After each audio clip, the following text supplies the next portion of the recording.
Master minds commerce చదవాలనుకునే 10th inter విద్యార్థుల తొలి ఎంపిక.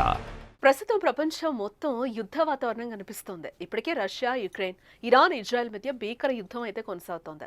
పహల్గాం దాడి తర్వాత భారత్ ఆపరేషన్ సింధూర్ పేరుతో పీఓకేలో దాక్కుని ఉన్న ఉగ్రవాదులను మట్టుపెట్టింది. ఈ దాడితో రగిలిపోయిన పాకిస్తాన్ భారత్పై అర్ధరాత్రి మిసైల్స్, డ్రోన్స్ తో దాడి చేసింది. పాక్ చేసిన కుట్రను భారత సైన్యం గట్టిగానే తిప్పికొట్టింది. దీంతో పాకిస్తాన్ కాళ్లబేరానికి వచ్చింది. యుద్ధాల నేపథ్యంలో ఆయుధాలు సమకూర్చుకునే పనిలో పడ్డాయి కీలక దేశాలు. ఇందులో భాగంగా బ్రహ్మోస్ మిసైల్ తయారీ యూనిట్, డిఫెన్స్ కారిడార్ ఏర్పాటు కాబోతోంది.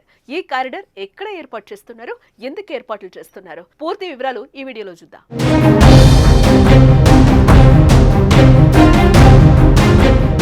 భారత్ పాక్ మధ్య జరిగిన యుద్ధంలో ప్రధాన పాత్ర పోషించింది బ్రహ్మోస్ మిసైల్. ఇది భారతదేశం, రష్యా సంయుక్తంగా అభివృద్ధి చేసిన ఒక super sonic cruise missile. BrahMos ప్రపంచంలోనే అత్యంత వేగవంతమైన, శక్తివంతమైన క్రూయిజ్ మిసైళ్లలో ఒకటి. ఇది భారతదేశ రక్షణ ఎగుమతుల్లో ముఖ్యమైన భాగంగా మారింది. తాజాగా తెలంగాణలో బ్రహ్మోస్ మిసైల్ తయారీ యూనిట్, డిఫెన్స్ కారిడార్ ఏర్పాటు కాబోతోంది.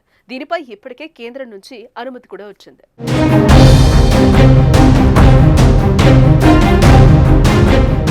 ఇంత ప్రతిష్టాత్మక మిసైల్ తయారీ ఎక్కడ ఏర్పాటు చేయాలనే దానిపై స్పష్టత అయితే రాలేదు.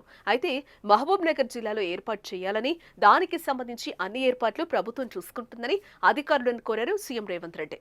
ఈ నేపథ్యంలోనే డిఆర్డీఓ ఆఫీసర్లు దేవరకద్రలో పర్యటించారు. ఈ కారిడార్ ఏర్పాటుకు వాతావరణం అనుకూలంగా ఉన్నట్లు ఆఫీసర్లు స్పష్టం చేసినట్లుగా తెలుస్తోంది.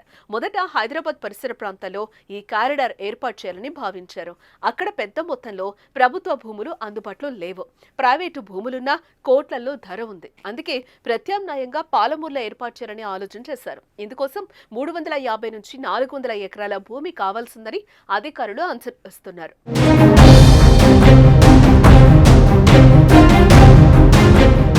పాలమూరునే ఎందుకు ఎంచుకున్నారు అంటే, హైదరాబాద్ శంషాబాద్ ఎయిర్పోర్ట్ కు దగ్గరలో బెంగళూరుకు నేషనల్ హైవే 44 రోడ్ కనెక్టివిటీ ఉంటుంది.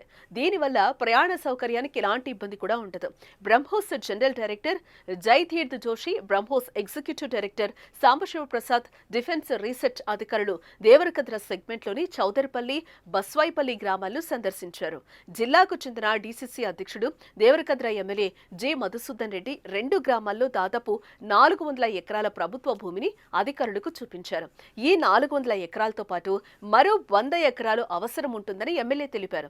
దాదాపు 2 సెంటర్లను ఇక్కడే స్థాపించే అవకాశాలు 100% ఉన్నట్లుగా డిఫెన్స్ అధికారులు పేర్కొన్నట్లు ఆయన తెలిపారు.